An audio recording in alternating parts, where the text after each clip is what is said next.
Yo la famille, c'est Daizen. On se retrouve aujourd'hui pour une nouvelle vidéo qui sera cette fois-ci sur un des sujets les plus théorisés de tout One Piece, le futur gear de Luffy. Dans cette vidéo, je vous partagerai mon point de vue concernant le futur gear de Luffy et vous proposerai un point de vue que vous n'avez pas forcément l'habitude de voir dans les théories sur le gear 5. Bref, commençons sans plus attendre. Luffy actuellement possède 3 gears. Le gear 2 lui permettant d'augmenter considérablement sa vitesse et légèrement sa puissance de frappe. Le gear 3 où là il gonfle ses os, lui permettant ainsi d'augmenter fortement sa puissance de frappe. Et le gear 5 où là cette fois-ci il gonfle ses muscles, lui permettant d'augmenter non seulement sa puissance de frappe ainsi que sa vitesse pour le mode Bondman et sa défense pour le Tankman. Le point faible du gear 2 est son manque de puissance qui est comblé par le gear 3. Mais là un autre problème se pose, son manque de rapidité, d'où le gear 4 qui comble non seulement le manque de vitesse du gear 3, mais aussi le manque de puissance du gear 2. Tout ceci grâce à son haki surpuissant en cette forme. Malgré son corps, Luffy en gear 4 possède une très bonne mobilité, ce qui lui permet de varier ses attaques. Mais cette transformation possède deux inconvénients. Tout d'abord, si son adversaire le tient à distance, l'utilisateur est mis en difficulté comme nous avons pu le voir contre Doflamingo. Et bien entendu, Luffy est vulnérable à toutes les attaques perçantes, comme les sabres, et même en cette forme. D'où le mode Tankman, qui lui a permis de combler cette faiblesse. Beaucoup de gens pensaient que Luffy vaincrait les Yonko avec des formes alternatives du Gear 4. Mais vous avez bien vu que ceci n'est clairement pas suffisant. Comme je l'avais déjà souligné sur ma précédente vidéo sur le combat Luffy contre Kaido, les futures formes alternatives du Gear 4 que possédera Luffy ne seront aucunement plus puissantes que celles qu'il a déjà, mais seulement spécialisées dans une forme d'attaque au corps à corps, à distance ou de défense, car nous sommes toujours dans le Gear 4. Donc les différentes formes alternatives du Gear 4 auront toutes le même niveau, mais spécialisées dans une forme particulière. Vous avez compris qu'aucune forme du Gear 4 ne pourra réunir attaque à distance plus attaque au corps à corps plus défense. Luffy peut seulement se les approprier individuellement, mais vous le savez, Luffy trouve toujours un moyen de surpasser ses faiblesses. Contre Blue Eno, manque de vitesse, bim, Gear 2. Contre Lucci, manque de puissance, bam, Gear 3. Contre Doflamingo, manque de puissance pour le mettre KO, King Kong Gun. Contre Crackers, défense fragile, il nous balance la forme Tankman. Ce que je veux vous démontrer par là, c'est que quoi qu'il arrive, Luffy arrivera toujours à surpasser ses faiblesses. Et contre Kaido, le Gear 4 ne sera clairement pas suffisant. Il aura obligatoirement besoin d'une nouvelle transformation pour combler son manque évident de puissance. C'est indéniable. Bon, je pense que vous avez deviné où je veux en venir. Le Gear 5. Comme pour le Gear 4 qui a regroupé vitesse du Gear 2 et puissance du Gear 3, pour moi, le Gear 5 regroupera la défense du Tankman, la puissance et la rapidité du Bondman, et une future forme qui lui permettrait d'attaquer ses adversaires à distance. Ce serait la forme ultime de Luffy, le niveau surpassant le Gear 4, surpassant la créature la plus forte du monde, Kaido. Mais que va être le Gear 5 ? À quoi va-t-il ressembler? J'ai déjà ma petite idée là-dessus. Pour moi, le Gear 5 ne va ni être une forme dérivée du Nightmare ou un Gear électrique, mais un Gear démoniaque. En effet, quoi de mieux qu'un démon pour surpasser une créature? Qui plus est la créature la plus forte du monde. Là, vous vous demandez sûrement... Qu'est-ce que j'entends par gear démoniaque? Eh bien, quand je parle de gear démoniaque, c'est tout d'abord dans le sens figuré du terme. C'est-à-dire l'éveil du fruit du démon de Luffy, la parfaite maîtrise du Gom Gom no Mi, ainsi qu'au sens propre du terme, où Luffy deviendrait un véritable démon. C'est vrai, dans One Piece, il y a des fruits du démon, c'est cool, mais on ne s'est jamais posé la question de pourquoi fruits du démon et d'où viendraient ses pouvoirs. Pour moi, ces fruits sont logiquement habités par un démon, d'où le nom fruits du démon. Donc les utilisateurs de fruits du démon tireraient leur pouvoir du démon présent à l'intérieur du fruit. C'est ce qui d'ailleurs différencierait un fruit du démon d'un fruit quelconque. Et une fois éveillé, le démon entrerait en harmonie avec l'utilisateur, en parfaite symbiose. Et pour moi, c'est ce qui va se passer avec Luffy. Mais pour lui, l'éveil ne sera pas de transformer l'environnement en son élément, car Luffy, lui, possède un parmesa corporel, contrairement à Doflamingo qui possédait un parmesa productif. Pour Luffy, cela lui permettra un contrôle total sur son propre corps et pouvoir incarner le démon du Gom Gom no Mi. À Dressrosa,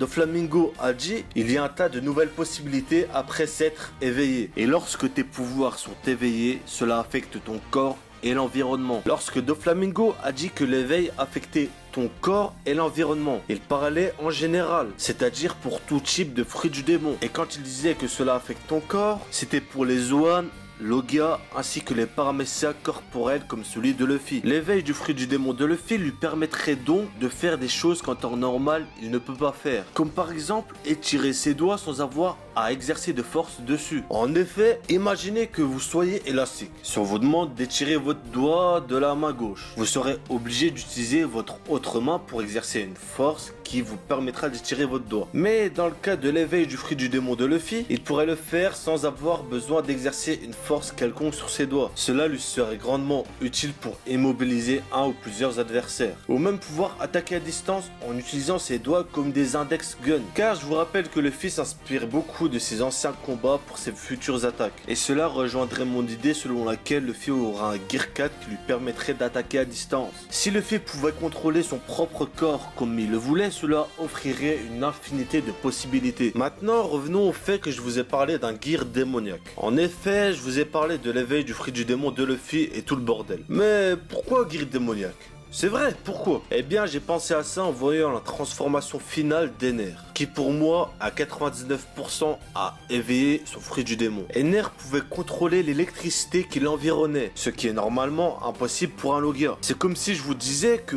Ace pouvait contrôler le feu qui l'entoure. C'est impossible. Il peut produire son élément, mais pas contrôler celui qui l'entoure. Pour preuve, Crocodile à Alabasta, qui était entouré de sable, à de multiples reprises, n'a pas pu contrôler le sable qui l'environnait, alors qu'Ener, lui, a pu contrôler son élément à distance. Donc, pour moi, cette forme est la forme éveillée du fruit du démon d'Ener. D'ailleurs, il est dit lui-même, cette forme est nommée Nioku Boruto Raijin. Dans cette forme, il incarne Raijin, qui est considéré comme une divinité dans la mythologie japonaise, souvent décrit comme un démon frappant des tambours. Un démon. Raijin serait donc le démon du Gorogoro no Mi, incarné par Ener. Pour moi, il ne peut s'agir d'une coïncidence. Impossible. Mais quel rapport avec Luffy, vous me direz? Eh ben, je vous rappelle que les propriétés du fruit du démon de Luffy se rapprochent plus de ceux d'un Logia que des paramécias. Luffy est en quelque sorte un Logia du caoutchouc, donc l'éveil aura un impact direct sur son corps. Une nouvelle transformation, le Gear 5, ou l'incarnation de son démon qui sera sûrement lui aussi inspiré de la mythologie japonaise. Et rien que la forme, entre guillemets, démoniaque d'Ener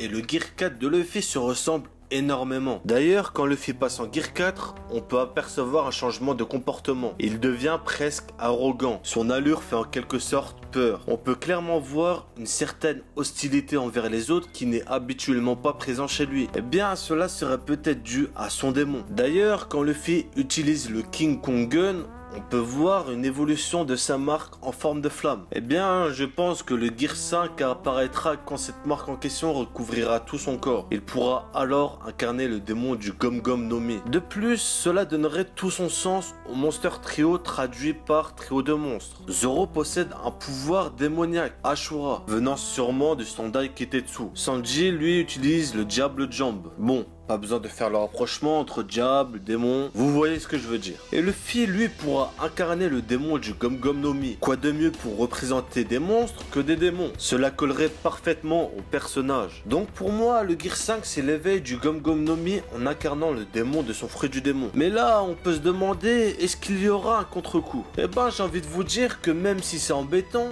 c'est quasiment obligatoire. Luffy, à chaque gear, a toujours eu des contre-coups qui sont devenus de plus en plus importants au fil de l'évolution de ses gears. Pour le Gear 2, c'était l'épuisement après qu'il se soit surmené. Pour le Gear 3, un rétrécissement pendant quelques instants. Et encore, pour Gear 4, une perte de son haki pendant 10 minutes, plus un épuisement dû à son surmenage. Donc, on peut imaginer qu'après avoir utilisé le Gear 5, qui lui fera utiliser un niveau de puissance lui faisant dépasser ses limites, bah, le contre-coup sera encore plus grand. Mais on est d'accord que la limite de ces transformations et ces contre-coups sont clairement chiants pour nous lecteurs. Luffy ne deviendra pas roi des pirates avec des transformations limitées. Et c'est pour ça que je pense que c'est quelque chose qui est destiné à disparaître. Et là, je parle aussi bien des contre-coups que des transformations. Là, en vous disant que les transformations de Luffy sont destinées à disparaître, vous allez sûrement me prendre pour un fou. Vous allez me dire, mais Daisen, comment va-t-il combattre sans ses gears? Eh bien, je pense tout simplement qu'il va le combattre sans. Ou plus précisément,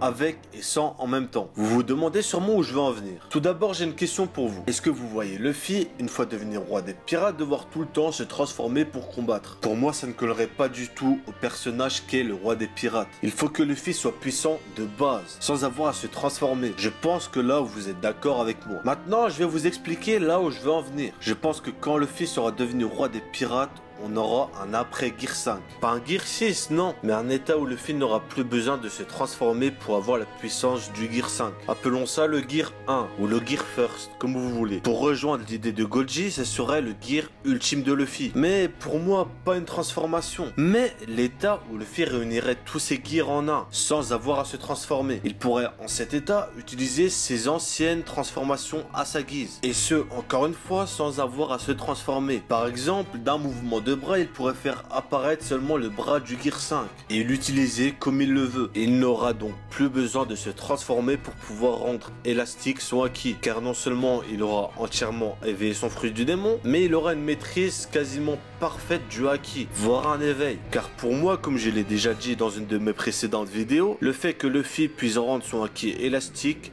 est une résultante du haki et non de son fruit du démon. Mais je vous expliquerai ceci en détail dans une future vidéo. On aurait donc une disparition de tous les gears de Luffy pour n'en former qu'un, le gear qu'aura Luffy dans son état normal. Bien entendu, ces transformations ne posséderaient aucune limite ou contre-coup, qui était si horrible pour nous lecteurs. Mais bien entendu, il y aura aussi à l'avenir le fait que Luffy a perdu énormément de temps de vie à prendre en compte. Malheureusement, notre futur roi des pirates ne vivra pas vieux. Et c'est sur cette triste note que se finit cette théorie. Je tiens à dire que j'ai énormément travaillé sur cette vidéo, donc un petit j'aime en bas de la vidéo me ferait super plaisir et me motiverait à vous proposer des vidéos de meilleure qualité possible. N'hésitez pas à lâcher votre ressenti par rapport à ce que j'ai dit, si vous êtes d'accord ou au contraire si vous êtes réticent par rapport à ce que j'ai dit, tout en exposant vos idées et vos opinions. Même si je ne peux pas répondre à tous vos commentaires, ne vous inquiétez pas, je les lis tous. Donc j'espère que vous avez kiffé cette vidéo. C'était Daizen. Sur ce, je vous dis à la prochaine les potos.